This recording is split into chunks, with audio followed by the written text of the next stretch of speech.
p.m. here and 1:04 a.m. local time at Slick 40 in Cape Canaveral, Florida. You are looking at a live view of the Falcon 9 awaiting its 1:18 a.m. Eastern Time launch, and is a reflight of our first ever Block 5 rocket. We're going to attempt recovery of the first stage on our drone ship, Of Course I Still Love You, which is situated 635 kilometers off the coast of Florida. If we're successful today, this is going to be our 28th successful recovery of a Stage 1 booster. Tonight's launch window is 2 hours long, but we are shooting for the very top of that window, and we are currently at just under T-minus 13 minutes and counting.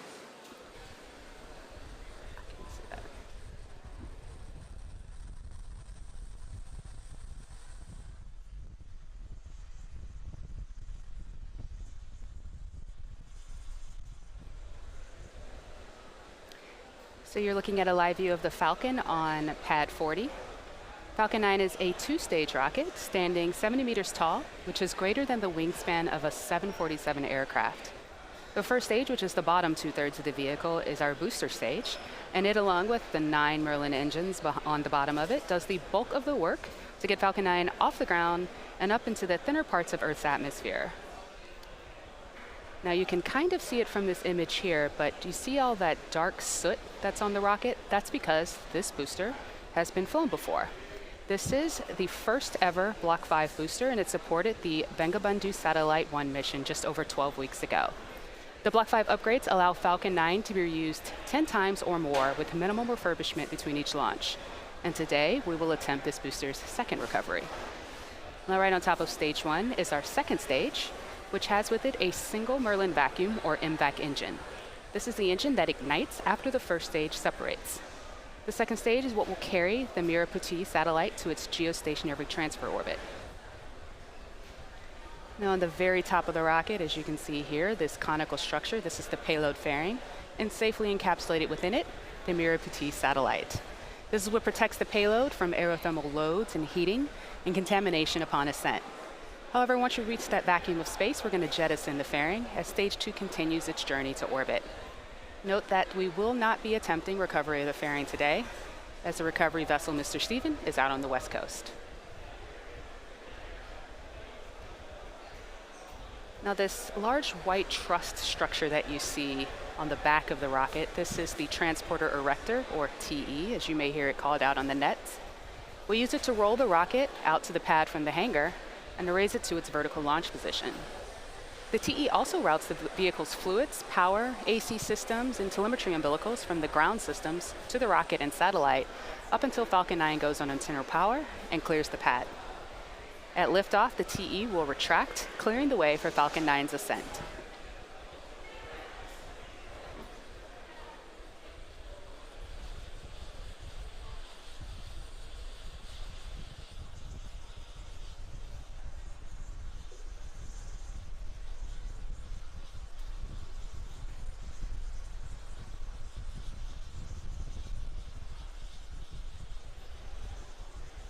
Falcon 9 rolled to the pad with the Merah Putih payload early Monday morning and went vertical roughly at 12:30 p.m. local time. The launch director conducted the go-no-go poll for pop load at T-minus 1 hour, and we began loading propellants at T-minus 35 minutes. Speaking of those propellants, Falcon 9 is a bipropellant rocket. It uses kerosene, or RP1, for its fuel, and liquid oxygen as its oxidizer. And to complete that fire triangle, Falcon 9 uses TTEB as its igniter fluid, which we'll see at T0 via that telltale green spark that you'll see right before the rocket takes off.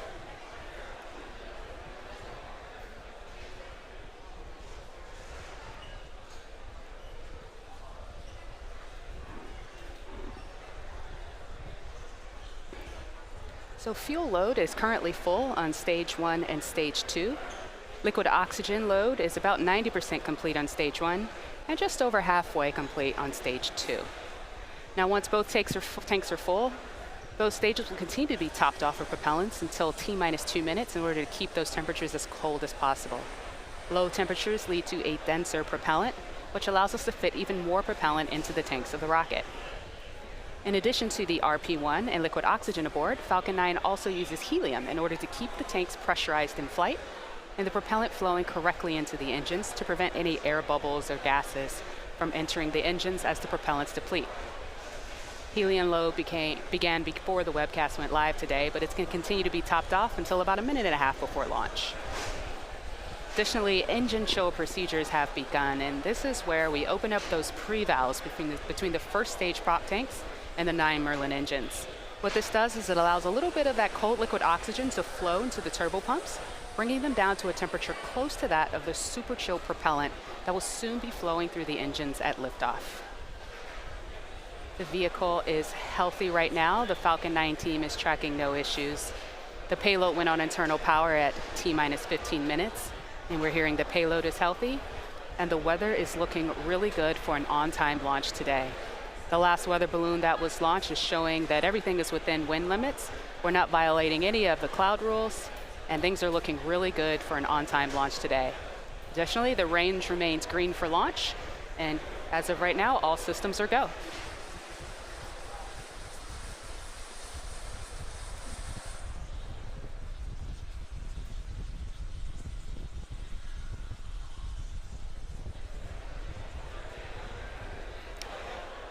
The emitters are nearly fully loaded with 1 million pounds of kerosene fuel and liquid oxygen. The first stage should complete its loading at T-minus 3 minutes, and the second stage will finish its topping off at T-minus 2 minutes. At the T-minus 60-second mark, listen in closely for the announcement that Falcon 9 is in startup, which means that the rocket's autonomous internal flight computers have taken over the launch countdown. The Merah Putih payload continues to be healthy. The Falcon 9 team is tracking no issues on the rocket. The weather is looking beautiful, and the range is green for launch. So as we near that T0 mark, let's listen in to the countdown net.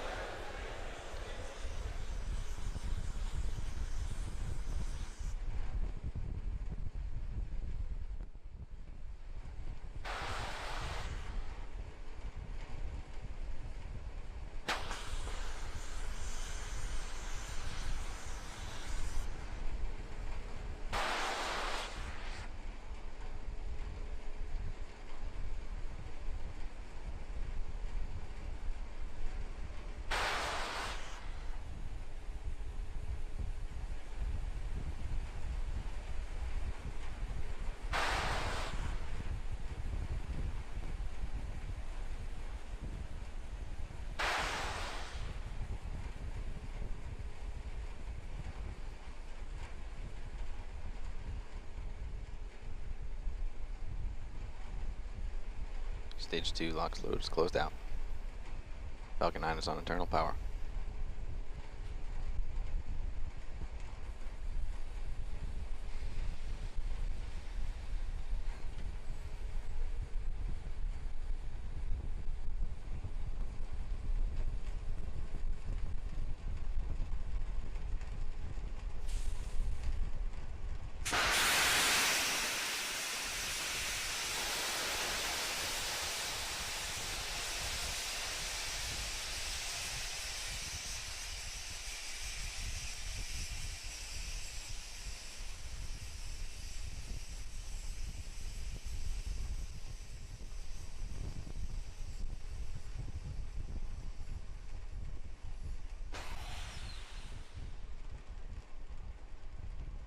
Falcon 9 is in startup.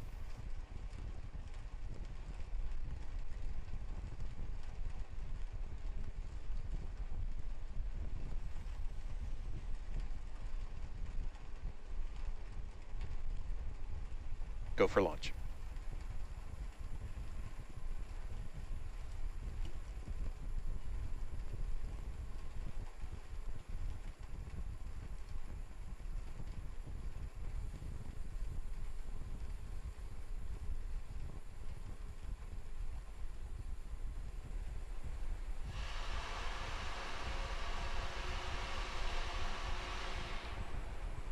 Minus 15 seconds. Falcon 9 is at flight pressure.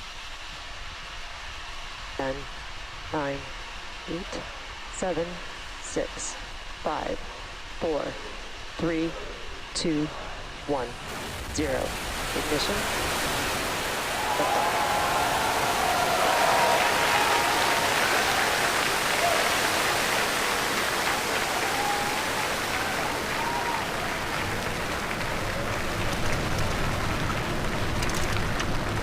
Vehicle pitching downrange. Stay on propulsion, stay on.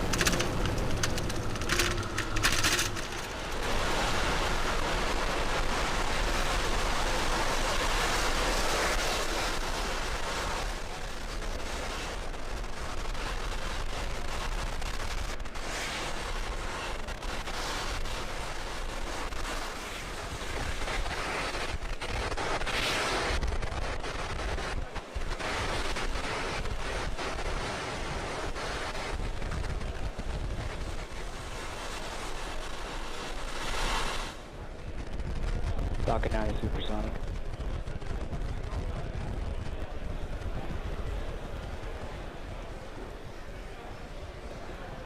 We are 1 minute and 7 seconds into flight, and as you can see, Falcon 9 has successfully lifted off. Coming up next, you'll hear max Q. Vehicle is experiencing maximum dynamic pressure. And as you just heard, the vehicle is experiencing maximum dynamic pressure. That's the point at which the stresses on the Falcon 9 are highest than they are at any other point during the flight.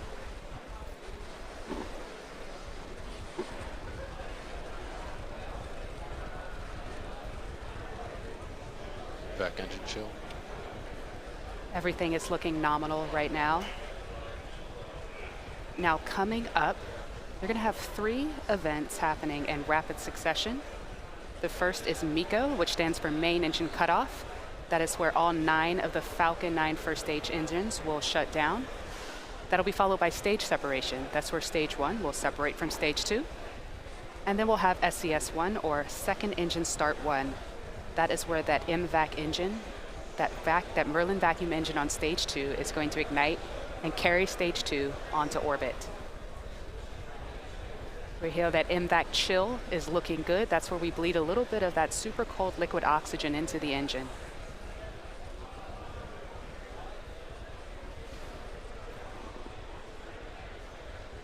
Sun shut down. MECO. Stage separation confirmed.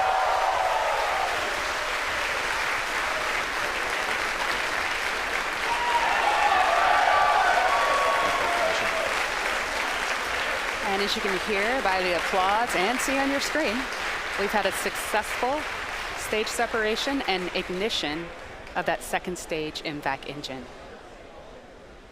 Now coming up in about 25 seconds, we're going to have fairing deploy. So those fairing halves are going to split away from stage 2 and make their way down to Earth. And stage 2 will continue on with the Merah Putih satellite onto its parking orbit.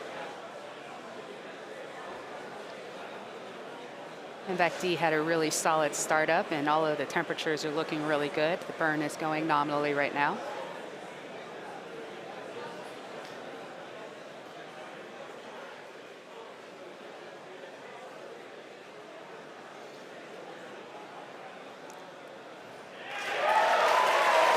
Separation confirmed. And as you just saw, we just had a successful separation of that fairing. Once we get into the vacuum of space, we don't need it anymore, so we get rid of that extra Second mass. stage is following a nominal trajectory. And as you just heard, second stage is on a nominal trajectory. Now, there are going to be 2 stage 2 burns for this mission. The first is this one that is taking the spacecraft to its parking orbit. Acquisition of signal Once it Bermuda. shuts down, it'll coast for about 18 minutes before relighting over the equator to raise Merah Putih to its deployment orbit, the geostationary transfer orbit. Now, while stage 2 is doing its job, stage 1, it's making its way back home down to Earth. Now, it's going to execute 2 burns. The first is the entry burn, which is coming up in about 1 minute and 50 seconds. The first stage is traveling at roughly 2,300 meters per second. And what this 3-engine burn is going to do is assist gravity in rapidly slowing the stage down. If we didn't do that, it would overheat and it would break up. This slows it down and protects it as it enters the Earth's thicker upper atmosphere. Now, the second of those stage 1 burns is called the landing burn. This is a single engine burn where we light that center engine E9, and it brings the vehicle's velocity down rapidly from about 250 meters per second to about 2 meters per second in order to gently land the rocket on the drone ship. Now, stage 1 landing should occur just a second or two following second stage engine cutoff. So there's going to be a lot happening all at once, so watch closely for this next series of events.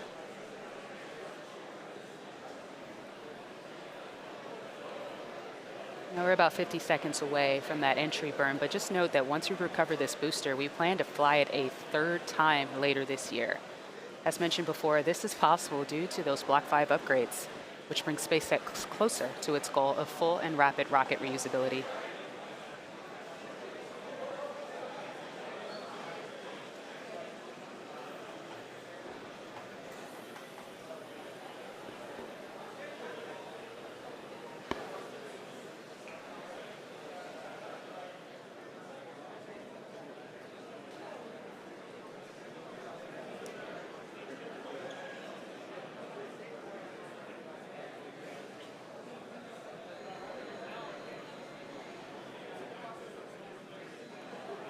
We're getting close to that entry burn right now.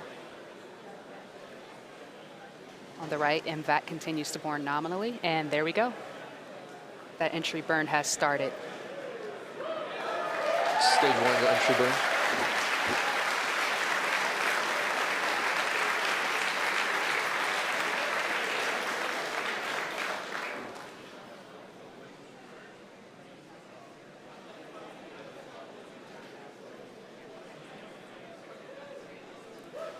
Stage 1 entry shutdown.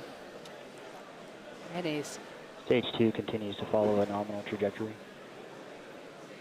So what you just heard there, stage 1 entry burn has concluded. Stage 2 is still looking beautifully.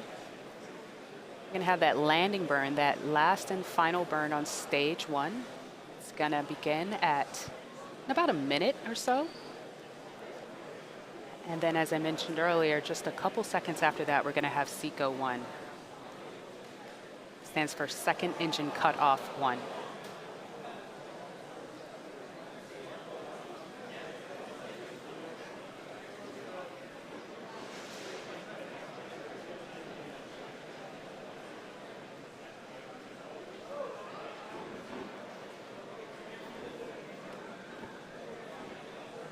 Stage 1 transonic.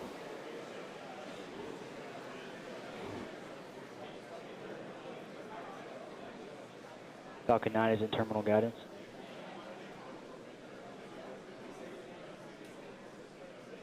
So while we may have lost the view of the drone ship, the view of stage 1, we did get the call out that stage 1 is transonic, and it's making its way on down to the drone ship right now.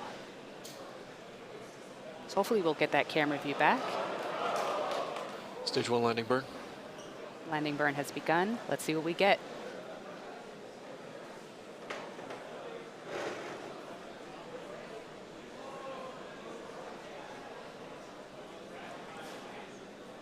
Awesome. This is the second landing of this booster. Landed successfully on board. Of course, I still love you.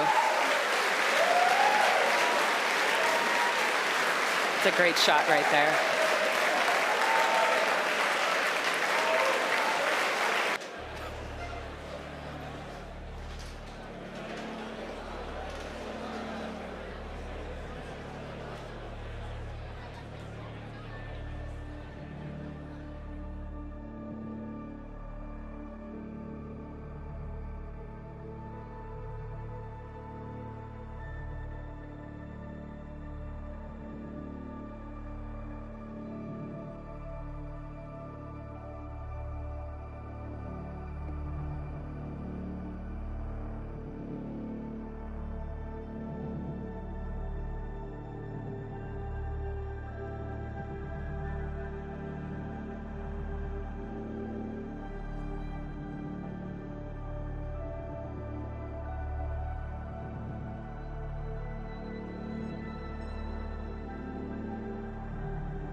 signal Bermuda as expected.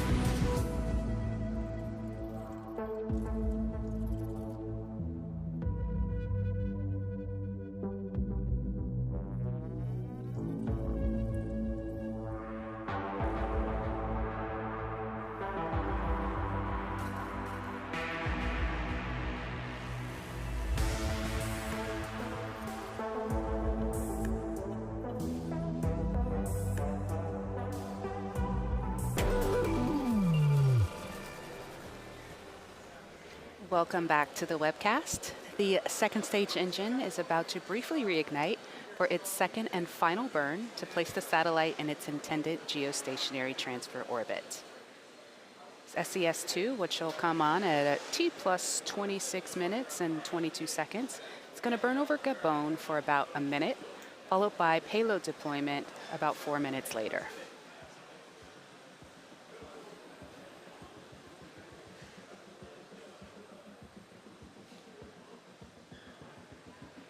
So that burn should be starting in about 15 seconds.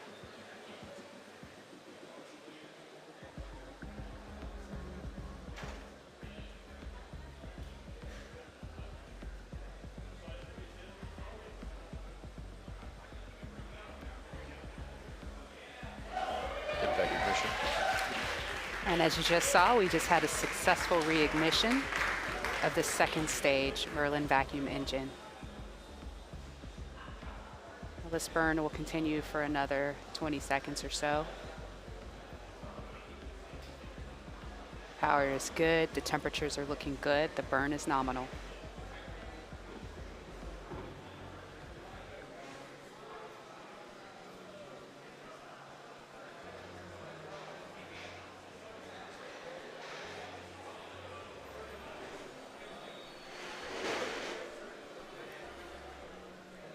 Hopefully we'll get that live image, but second engine shutdown 2 should be coming up very shortly.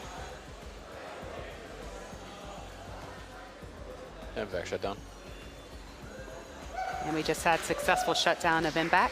Let's wait to hear to see if we're in a good orbit.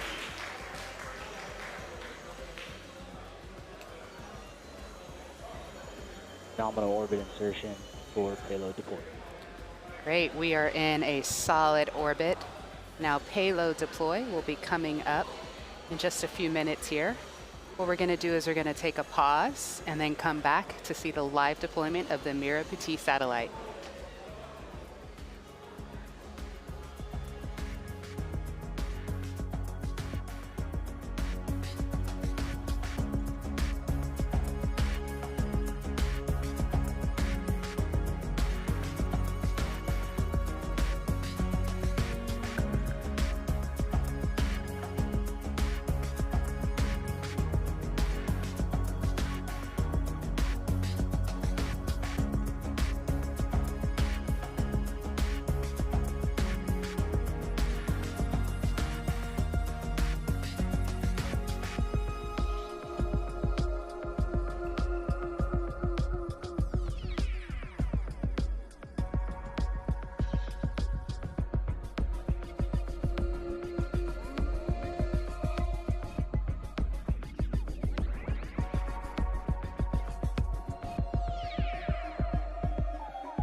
position of signal, HPK.